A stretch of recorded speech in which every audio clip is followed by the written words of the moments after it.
আলহামদুলিল্লাহ মহান রব্বুল আলামিনের শুকর ও সুজুদ যে মহান রব্বুল আলামিন আমাদেরকে রবিউল আউয়াল মাসের আজকে 11 তারিখ, কালকে 12 তারিখ এই পৃথিবীর ভিতরে আগমন করেছেন জনাবে মুহাম্মদুর রাসূলুল্লাহ সাল্লাল্লাহু আলাইহি ওয়াসাল্লাম। রবিউল আউয়াল মাসটা একটা গুরুত্বপূর্ণ মাস। এই পৃথিবীর ভিতরে আগমন করেছেন এই পৃথিবীর কান্ডারি, এই পৃথিবীর হেদায়েতের ধারক বাহক জনাবে মুহাম্মদুর রাসূলুল্লাহ সাল্লাল্লাহু আলাইহি ওয়াসাল্লাম। জনাবে মুহাম্মদুর রাসূলুল্লাহ সাল্লাল্লাহু আলাইহি ওয়াসাল্লাম তিনি সর্বশেষ এবং সর্বশ্রেষ্ঠ নবী হিসেবে এসেছেন। মুহাম্মদুর রাসূলুল্লাহ সাল্লাল্লাহু আলাইহি ওয়াসাল্লামের আগে যে নবী ছিলেন তিনি হলেন হযরতে ঈসা আলাইহিস সালাতু ওয়াস সালাম। ঈসা আলাইহিস সালাতু ওয়াস সালামের পরে আমাদের নবী পৃথিবীর ভিতরে আগমন করেছেন।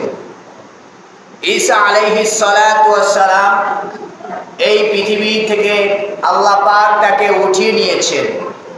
আবার কিয়ামতের আগে আল্লাহ পাক ঈসাকে আবার উম্মত হিসাবে এই পৃথিবীর ভিতরে আগমন করাবেন, বলেন সুবহানাল্লাহ। ঈসা আলাইহিস সালাতু ওয়াস সালাম তিনি নবী ছিলেন, আবার সর্বশেষ নবীর উম্মত হবেন। ঈসা আলাইহিস সালাতু ওয়াস সালামকে আল্লাহ পাক উঠিয়ে নেওয়ার পরে 500 বছর পর্যন্ত পৃথিবীর ভিতরে আর কোন নবী আসে নাই। ঈসা আলাইহিস সালাতু ওয়াস সালাম এবং আমাদের নবীর মধ্যবর্তীর সময়টা ছিল 500 বছর। কত বছর? 500 বছর পর্যন্ত। এই 500 বছরে কোনো নবী না থাকার কারণে পৃথিবীটা এমন একটা অন্ধকার হয়েছিল। আলো ছিল, সেই আলো নয় বরং হেদায়েতের আলো। কিসের আলো? হেদায়েতের আলো। বলে এমন একটা অন্ধকার যুগ হয়েছিল, যেই যুগের ভিতরে যেই যুগটাকে বলা হয় জাহিলি যুগ, অন্ধকারের যুগের যুগ, জাহিলি যুগ, মূর্খতার যুগ।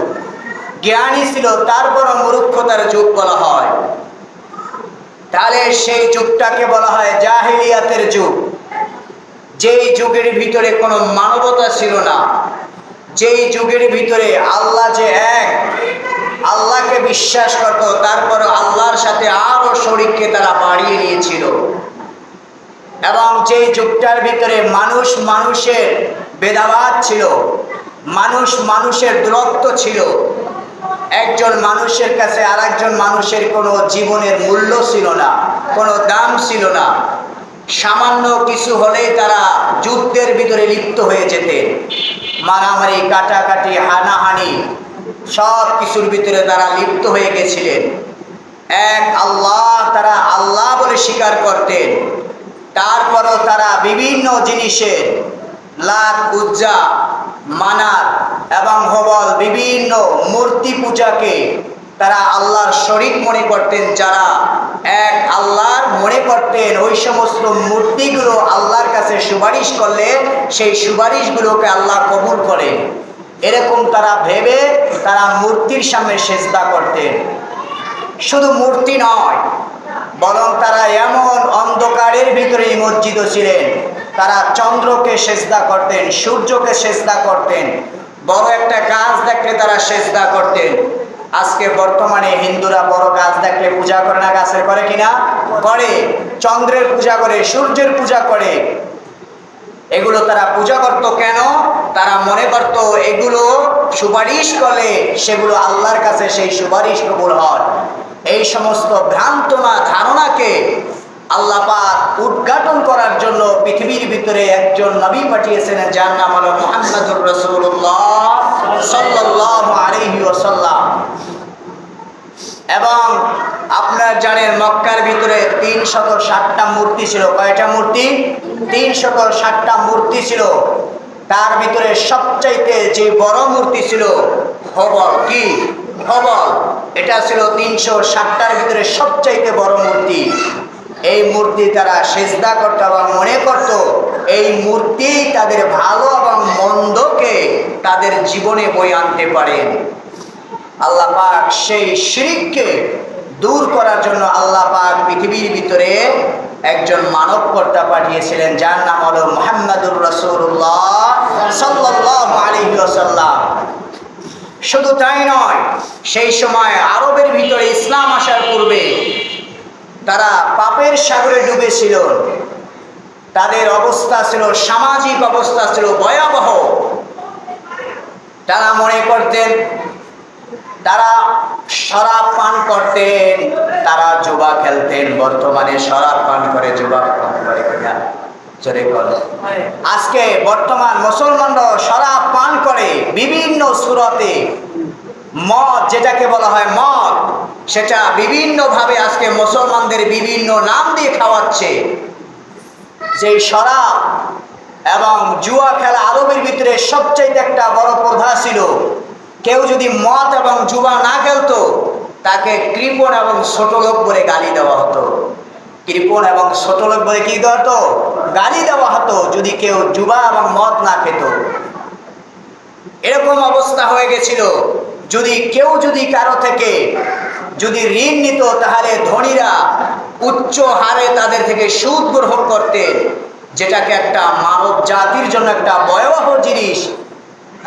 কেউ যদি ঋণগ্রস্ত হতেন, তাহলে ঋণের ব্যক্তিকে যদি ঋণ পরিশোধ করতে না পারতেন, তাহলে তার সম্পদ গ্রাস করে নিয়ে যেতেন।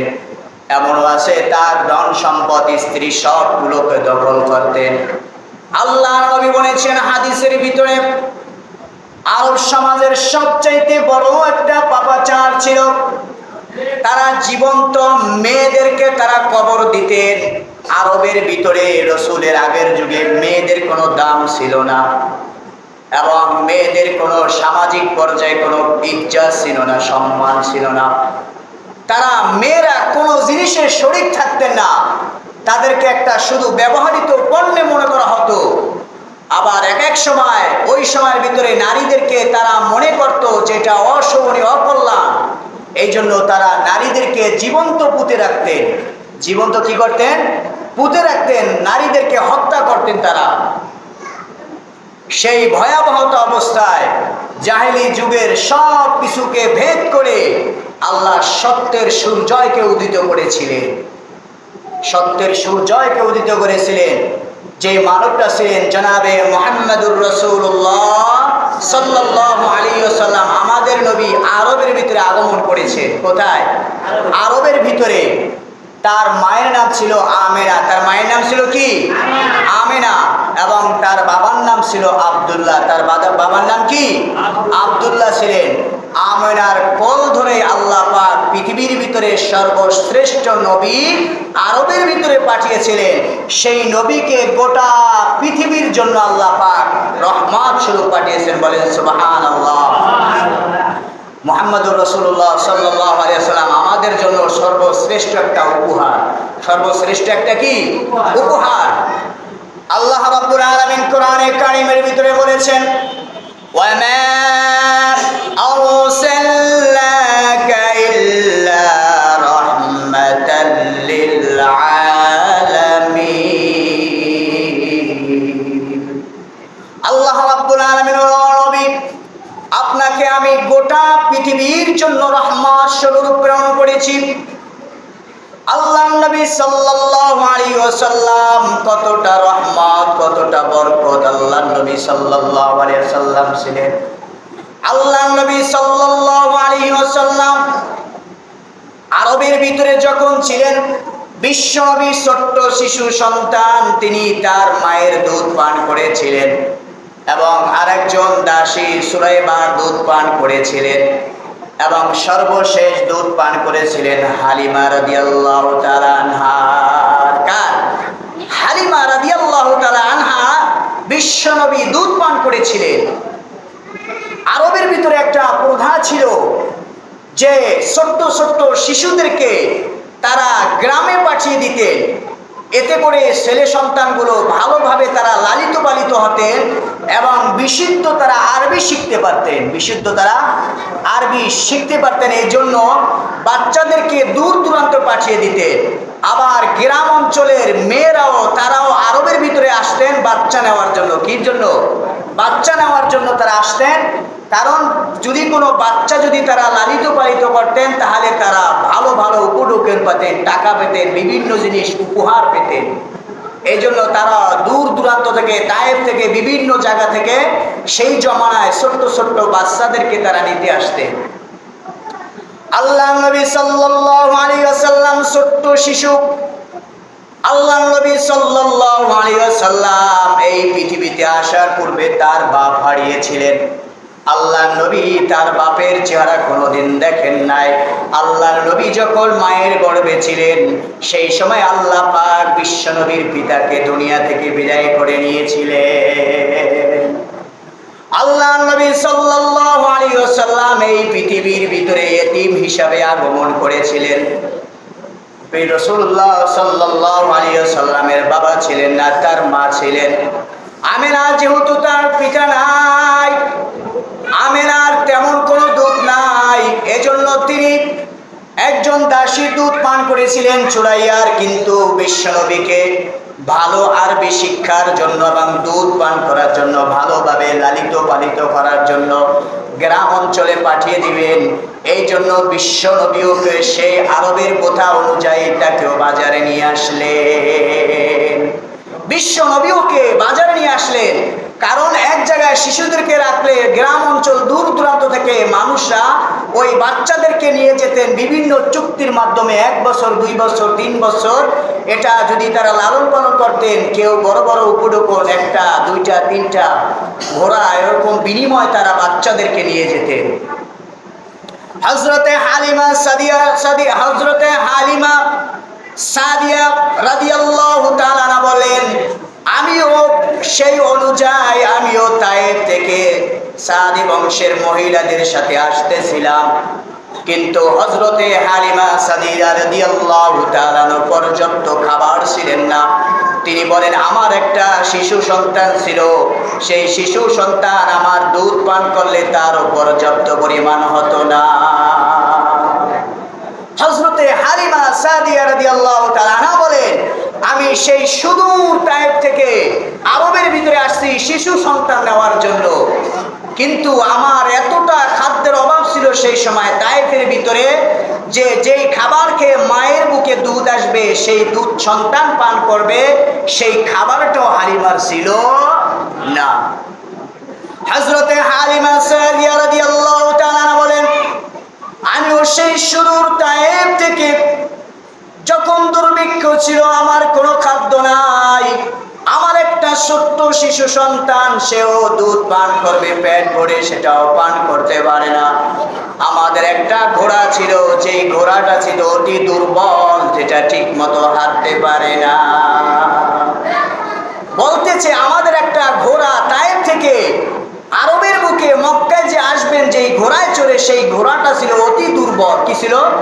অতি দুর্বল ছিল, অতি দুর্বল, হাঁটতে পারে না।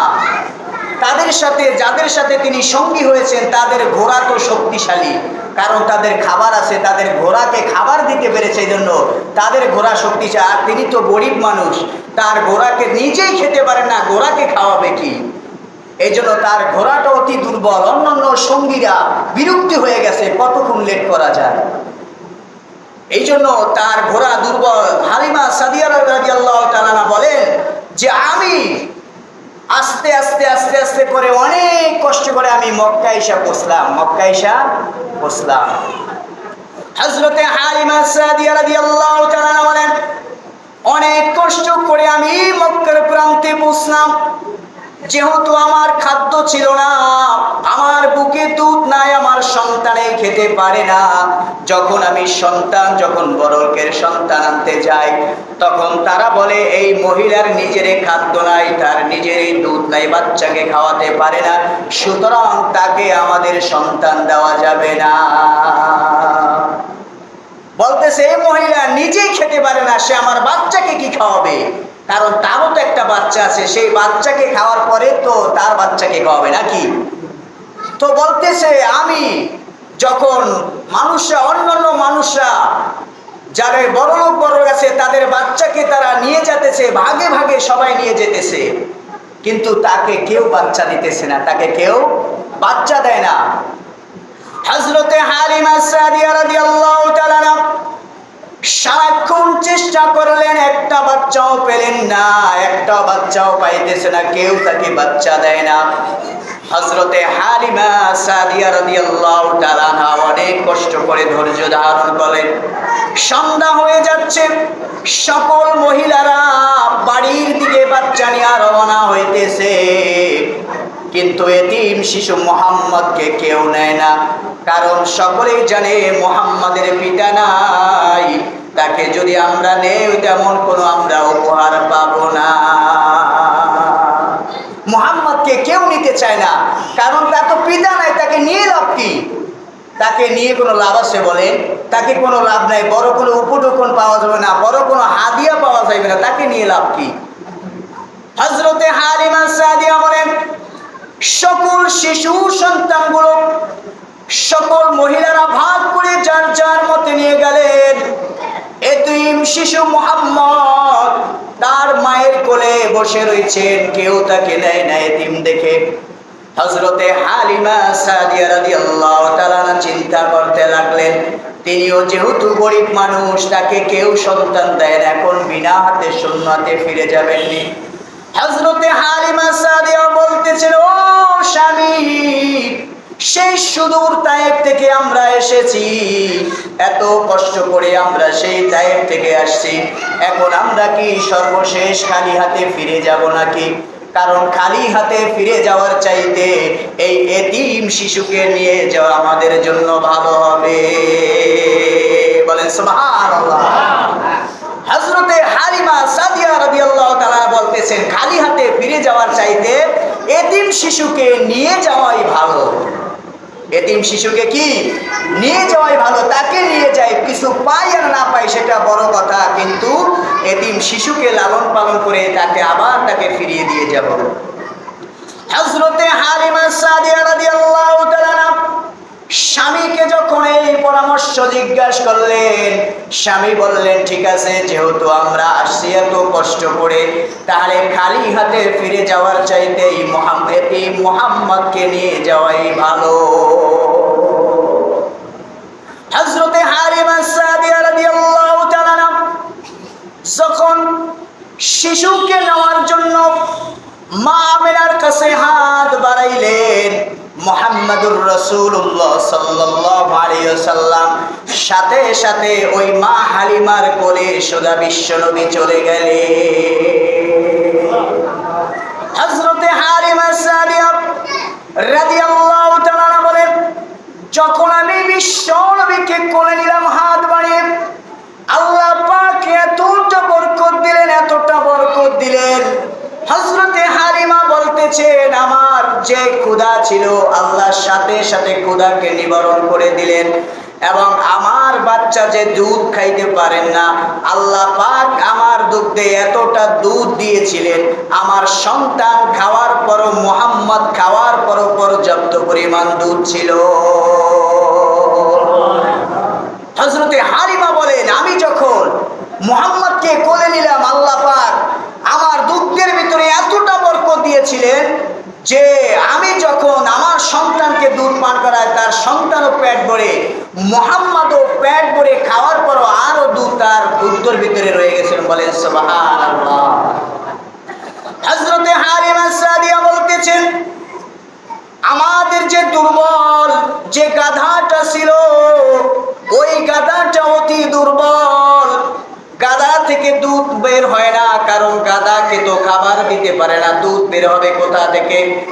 এতিম মুহাম্মদকে যখন গাধার উপরে চড়াইলেন, আল্লাহ পাক ওই গাধার দুধের ভিতরে এতটা ওলান দিয়ে ও দুধ দিয়েছিলেন, ওলানে সাদিয়া বলেন, আমি এবং আমার স্বামী দুধ পান করার পরও গাভীর দুধের ওলান আরো বেশি ছিল। বলে ওই গাধার ওলানের ভিতরে আল্লাহ পাক এতটা দুধ দিয়ে দিয়েছিলেন যে আমি এবং আমার স্বামী উভয়ে পান করার পরে দেখি আরো দুধ রয়ে গেছে। হযরতে হালিমা সাদিয়া বলতেছেন, আমরা যেই গাধাটার উপর চলে আসছিলাম ওই গাধাটা ছিল অনেক দুর্বল, হাঁটতে পারে না, আস্তে আস্তে করে আমরা হাঁটতেছিলাম। যখন এতিম মুহাম্মদকে যখন আমরা ওই গাধার প্রতি চড়াইলাম, আল্লাহ পাক ওই গাধার প্রতি এমন শক্তি দিয়েছিলেন যেই সমস্ত মানুষের সাথে আমরা সোয়ার হয়ে আসছিলাম তাদের সোয়ারের চাইতে আমাদের সোয়ার আরো বেশি গতিতে দৌড়াতেছে। বলে আমাদের সোয়ার গাধাটা ওই দুর্বলটা আল্লাহ পাক এতটা শক্তিশালী করে দিয়েছেন যে অন্যান্য যেই সমস্ত মানুষের সাথে আমরা আসছিলাম তাদের গাধার চাইতে আমাদের গাধার শক্তি আরো দৌড় বেড়ে গেছে। বলেন সুবহানাল্লাহ। তখন অন্যান্য যারা সঙ্গী হিসেবে আসলেন তারা জিজ্ঞাসা করলেন, হালিমা তোমার কি ওই গাধা যেটা তুমি আসার সময় অনেক কষ্ট করে আসছিলে সেই গাধা নাকি? হালিমা বলেন, হ্যাঁ ওইটা সেই গাধা, যেই গাধাটা আমরা অনেক কষ্ট করে মক্কায় আসছি। যখন এতিম মুহাম্মদকে আমরা যখন কোলে নিয়েছি আল্লাহ পাক আমাদের সব কিছুর ভিতরে বরকত ঢেলে দিয়েছে। বলেন সুবহানাল্লাহ। সব কিছুর ভিতরে আল্লাহ পাক বরকত ঢেলে দিয়েছেন। হযরতে হালিমা বলেছেন সর্বশেষ তিনি 2 বছর বিশ্বনবীকে লালন পালন করেছিলেন। কত বছর? জোরে বলো, কয় বছর? 2 বছর লালন পালন করার পরে আবার তায়েবের ভিতরে দুর্ভিক্ষ দেখা দিয়েছে।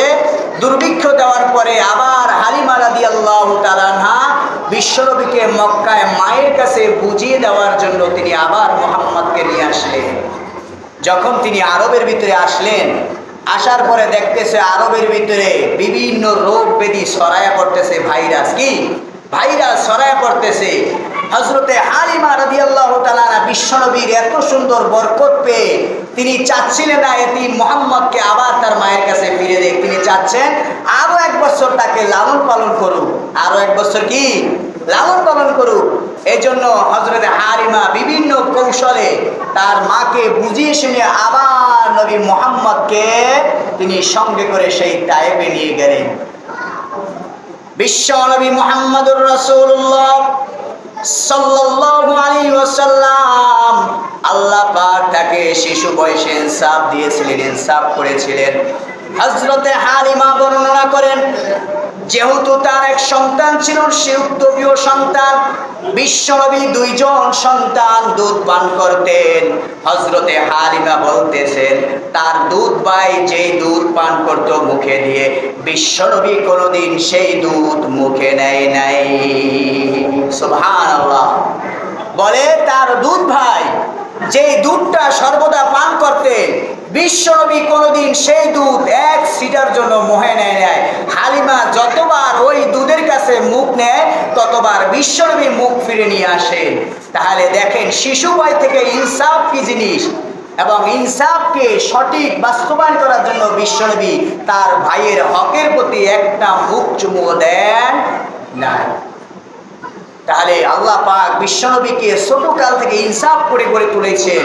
এই জন্য তার দুগ্ধপ্রিয় ভাইয়ের একটা সামান্য দুধের ফোঁটা হকও তিনি নিজে ভক্ষণ করেন না। হযরতে হালিমা সাদিয়া বলতেছেন দ্বিতীয়বার যখন বিশ্বনবীকে তায়েফে নিয়ে আসলেন, যেহেতু বিশ্বনবীর বয়স এখন 5 থেকে 6 বছর হয়েছে, 6 বছর হওয়ার পরে বিশ্বনবীর দুধ ভাই তিনি ছোট্টকালে ছাগল চড়াতে যেতেন, ছাগল চড়াতে যেতেন। একবার বিশ্বনবী বলতেছেন, আম্মা জান আমার ভাই দুধ ভাই কোথায় যায়? বলে তোমার দুধ ভাই ছাগল চড়ানোর জন্য যায়। বিশ্বনবী বললেন আমিও আমার ভাইয়ের সাথে ছাগল চড়াতে যাব। যেহেতু আমার ভাই ছাগল চড়ায় আমিও আমার ভাইয়ের সাথে ছাগল চড়াতে যাব। হালিমা যখন বিশ্বনবী পিড়াপিড়ি করতেছিলেন তখন হালিমা একদিন অনুমতি দিলেন, ঠিক আছে তুমি তোমার ভাইয়ের সাথে যাও, তোমাকে অনুমতি দিলাম। বিশ্বনবী এবং তার দুধ ভাই দুজনে মরুর প্রান্তে ছাগল চড়াতে লাগলেন। এমন সময় 2 জন সাদা পোশাক ব্যক্তি বিশ্বনবীকে ধরে নিয়ে চিৎ করে শোয়ালেন। এই অবস্থা যখন দুধ ভাই দেখলেন, দৌড় দিতে দিতে বাড়িতে চলে গেলেন। বাড়িতে গিয়া তার মায়ের কাছে বলতেছে, মা, আমি দেখি আমার দুধ ভাইকে দুইজন সাদা ব্যক্তি ধরে নিয়ে তার বুক চিরে ফেলেছে। দুইজন সাদা পোশাক ব্যক্তি আইসা মুহাম্মদকে নিয়ে এক দূরে নিয়ে তার বুক চিরে তারপর কি যেন বের করছে। ছোট ভাই যখন, বড় ভাই যখন এটা দেখলেন, তিনি কি আর ধৈর্য ধারণ করতে পারেন? বলেন, তিনি পারেন। তিনি এক দূরে বাড়িতে গেলেন। বাড়িতে গিয়ে বলতেছে, মা, আমার ভাইকে জানো কে মেরে ফেলতেছে।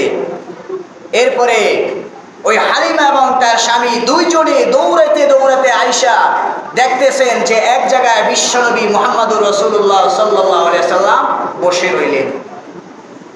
হযরতে হালিমা ভয় পেলেন। হযরতে হালিমা জিজ্ঞেস করলেন, ও আমার বাবা, তোমার কি হয়েছে?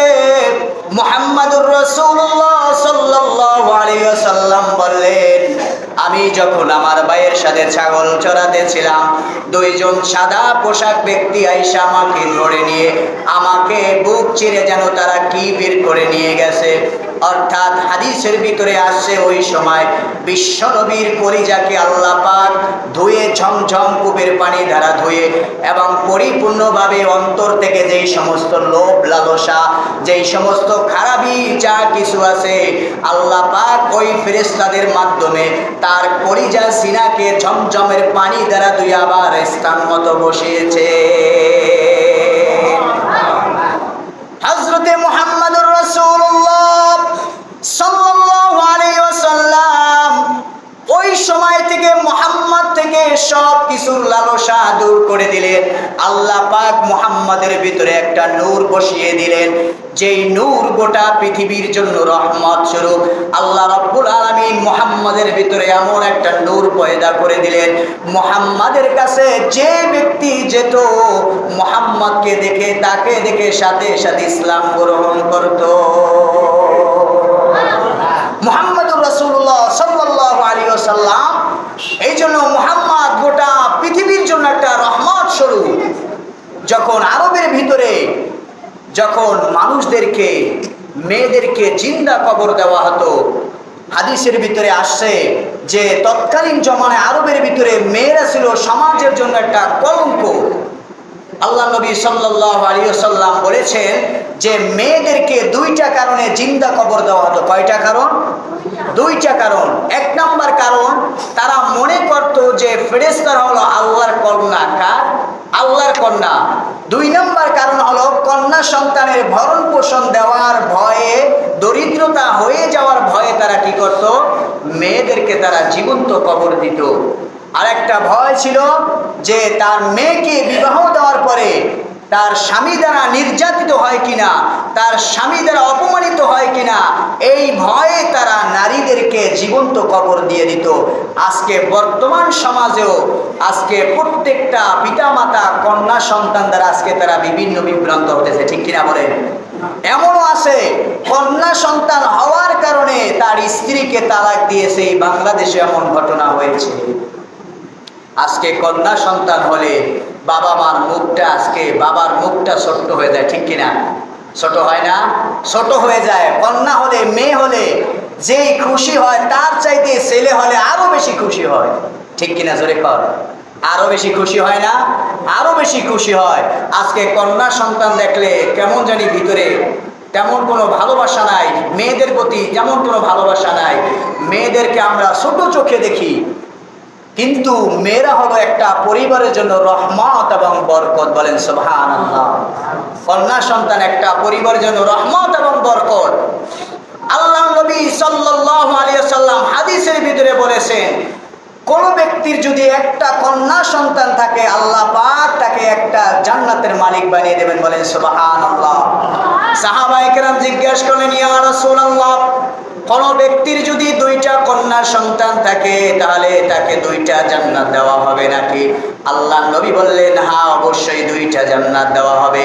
এরপরে বলেন, যদি তিনটা কন্যা সন্তান থাকে তাহলে তিনটা জান্নাত দেওয়া হবে নাকি? বিশ্ব নবী বললেন, হ্যাঁ, অবশ্যই।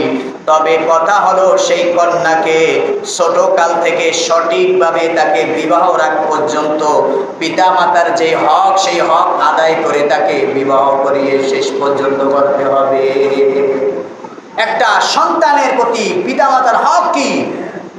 তাকে ইসলামের শিক্ষায় শিক্ষিত করে, তাকে সুন্দরভাবে লালন পালন করে যদি আপনার একটা কন্যা সন্তানকে যদি আপনি ছোট্ট থেকে বিবাহের আগ পর্যন্ত তার সকল হককে আদায় করে যদি আপনি বিবাহ দিতে পারেন, তাহলে আল্লাহ নবী বলেছেন তার জন্য একটা জান্নাত। তার জন্য কি? একটা জান্নাত। কিন্তু আপনি কন্যা সন্তানকে আপনি ইসলামের শিক্ষায় শিক্ষিত করলেন না, সে যদি বেহায়াপনা করে, গুনাহ করে, এরকম 100 কন্যা সন্তান থাকলেও কোনো লাভ আছে বলেন? কোনো লাভ আছে? কোনো লাভ নেই। এই জন্য কন্যা সন্তানকে ইসলামের শিক্ষায় শিক্ষিত করতে হবে। এবং কন্যা সন্তান হলে কি বেজার হওয়া যাবে নি? জোরে বলেন, যাবে? যাবে না। বেজার হওয়া এটা জাহিলি যুগের কাজ। এই জন্য আল্লাহ নবী সাল্লাল্লাহু আলাইহি সাল্লাম গোটা পৃথিবীর জন্য রহমত, গোটা পৃথিবীর জন্য বরকত। নবীর দিনকে, নবীর অনুসরণ করাকে আমার জন্য রহমত। এই জন্য রাসূলুল্লাহ সাল্লাল্লাহু আলাইহি ওয়াসাল্লাম আদর্শ মোতাবেক আমাদের জীবনকে পরিচালনা করা দরকার আছে না নাই? জরুরি আছে না নাই? আছে। যেহেতু